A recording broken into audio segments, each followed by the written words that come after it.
Congratulations, Miller, on the start of the construction of the Hotel Matthews project. Howard Carter. It's interesting because I was on a bus and an older lady had seen the article or seen me in the paper, and then she started talking about it, and a big smile came on her face because a lot of people, when they think about Howard Street, they remember the good. Because there's no hint of any black businesses that was in that area, and that was predominantly a black business district. You had about 100 nightclubs on that street. Yeah, right. And they had a lot of nice restaurants. One in particular was called the Green Turtle. And you ask anybody, mention that name, and they just become animated about it and stuff. And you had your black businessmen, or like you had your doctors and dentists, and and all those things that you really don't have very many of them in Akron. It was more or less, he was an entrepreneur, and he was about the only successful black professional during that time. He housed entertainers when they came into Akron during the 1920s. Blacks weren't permitted to stay in white hotels.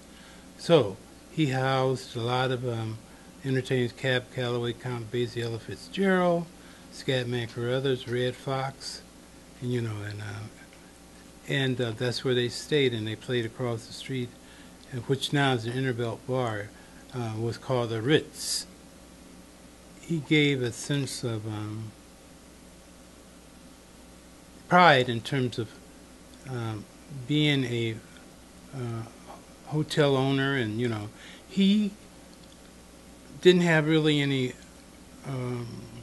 His education was very minimal, and he used to work as a train steward, and he was trying to get a loan from a bank to get his business going, and they denied him that. But he turned around, he became part of their board of trustees. You know what I mean? And he showed that certain things can be achieved if you like just keeping on with it. I thought that was real interesting of him.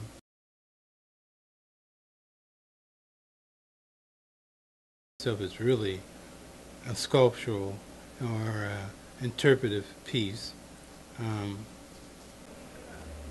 The project is a project that kids can learn from, okay? Because a lot of people weren't around that time, and you talk to them, they don't know anything about like that, And I think it's a good educational thing. I hope people come down there and even like school bring some of their classes down there.